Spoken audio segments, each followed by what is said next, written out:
nation of Hungary? Well, if you're new to this channel, you got to get to know Prime Minister Viktor Orban and his Fidesz party. Fidesz is the Conservative Nationalist Populist Party of Hungary.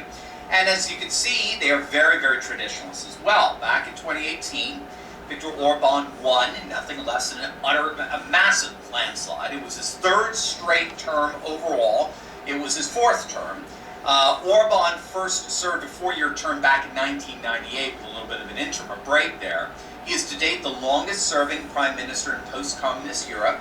His party, the Fidesz party, also won their third straight majority in the Hungarian parliament. They received, get this, nearly 67% of the vote, which represented a 5% increase in the popular vote from what Fidesz received in the last election back in 2014. As a result, they won a supermajority in the Hungarian parliament, which allows Fidesz to make constitutional changes if it chooses, as we're seeing here in this case with the constitutional amendment regarding marriage and the family. So, Hungary is a nation where the conservative nationalist populists, the deplorables of the world, hold a supermajority. They basically can do whatever they want. And what have they wanted to do? Well, shortly after winning re-election, Viktor Orban outlined his political agenda for the next 4 years, and he basically summed up his agenda for Hungary as building, or perhaps solidifying, rebuilding, what he's calling a Christian democracy for the purpose of reawakening a vibrant European civilization, a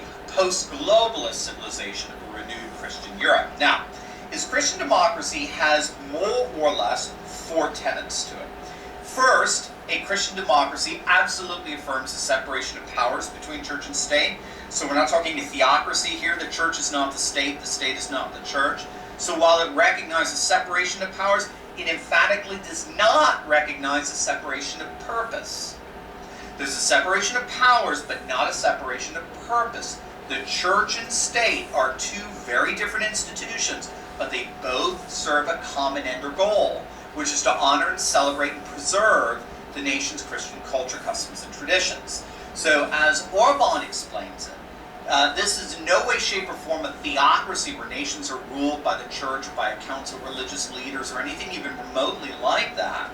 This is about the church and state working together to protect and perpetuate the traditions and customs and culture of a nation in light of the unique threats posed by the anti-cultural, anti-traditional, anti-national processes of globalization and secular aristocracy. So that's the first characteristic. Secondly, Christian democracies unwaveringly protect their national borders. And the reason for that is very simple. Open borders mean open values. Open borders mean open values. If you're going to protect your nation's cultures, customs, and traditions, you're obviously going to have to protect and enforce who can and who cannot come into the nation. And that's because open borders radically change cultures, whereas enforced borders protect cultures. So that's the second principle. Third, Christian democracies are economic nationalists in that the economy is seen as an extension of the nation's cultures, customs, traditions, rather than the culture, customs, and traditions basically eclipsed by an idolatrous commitment to economic growth. And finally, fourth, and this is obviously related to the economic nationalism, Christian democracies support and protect the traditional family. Now, before we get into that, I do want to personally invite you to our exclusive New Year's virtual conference on January 9th, 2021, to help you feel prepared for the year ahead. We're going to give you the information you need to remain strong and confident whatever may come, precisely because we're going to give you a long-term perspective that will give you the assurance for our New Year's virtual conference today. All right, so this appears to be a very important distinction developing in Christian democracies around the world that have been suffering significant demographic decline, specifically in Europe. But through implementing pro-family measures, these nations have been able to effectively reverse those demographic deficits.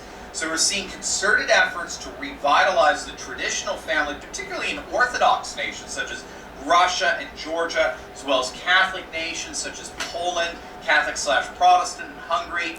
They've all been successful in reversing decades of demographic decline. For example, in the Republic of Georgia, Georgia for a number of years has had one of the lowest birth rates in Eastern Europe. And so the Orthodox patriarch there, Ilias II, began a campaign where he promised to personally baptize the third or higher child of married Orthodox couples.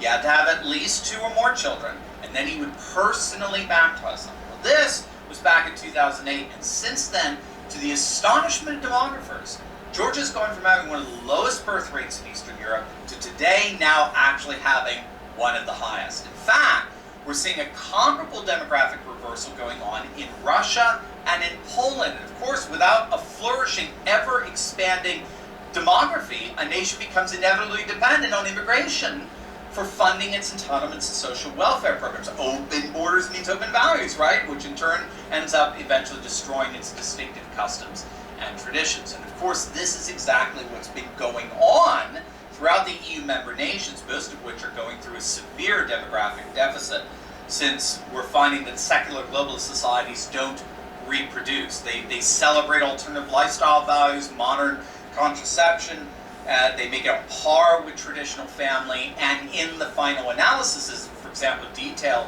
in the work of University of London scholar Eric Kaufman, in the final analysis, they're ultimately committing civilizational suicide. That's what we're finding.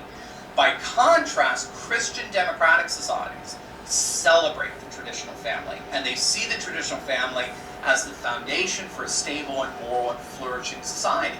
And Viktor Orban has committed himself to just such a demographic revitalization. The Orban administration has implemented a number of measures to incentivize higher fertility rates, and they're doing that by incentivizing particularly marriage, okay? Because high rates of marriage, they found, result in proportionately high fertility rates. And so the Hungarian government has instituted measures such as providing grants to married couples with children. And again, that is so key to the Hungarian strategy, which really is quite brilliant, right? The grants are provided to Christian nation, and how the revitalization of the traditional family is central at reversing their demographic decline and guaranteeing a flourishing future. You're not going to want to miss this. Welcome everyone, Dr. Steve here with you, ready to bring you our latest episode celebrating the inevitable collapse of left-wing globalism and the unstoppable rise of a new conservative age. So if you haven't already done so, you know. Let's dive right in here. Many of you may be familiar with the Prime Minister of Hungary, Viktor Orban. I know many of you are big fans of him. He's a big nationalist populist and most especially traditionalist leader in Europe, and he's back in the news as of today.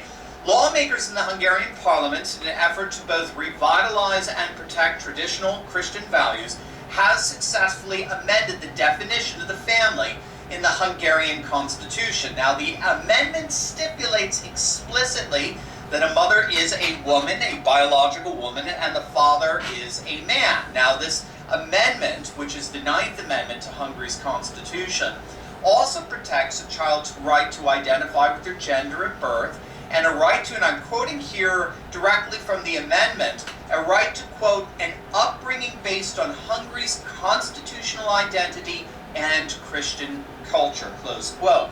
The amendment passed Parliament overwhelmingly with over 130 votes in favor, only 45 against. We'll get into Hungary's political makeup in a moment, but again, just for your information, the original article in the Constitution read this: Hungary shall protect the institution of marriage as the union of a man and a woman, established by voluntary decision, and the family is the basis of the survival of the nation. Family ties shall be based on marriage and or the relationship between parents and children. So you can see the original constitutional provision was already very conservative in and of itself, but then Hungarian lawmakers at the behest of Orban went a step further with this amendment. The original article was replaced with the following, quote, Hungary protects the institution of marriage as the community of life or family formed on the basis of voluntary decision as the foundation of the survival of the nation. The basis of the family relationship is marriage and or the parent-child relationship. The mother is a woman, the father is a man. Now, what's going on here in the nation of Hungary? Well, if you're new to this channel, you got to get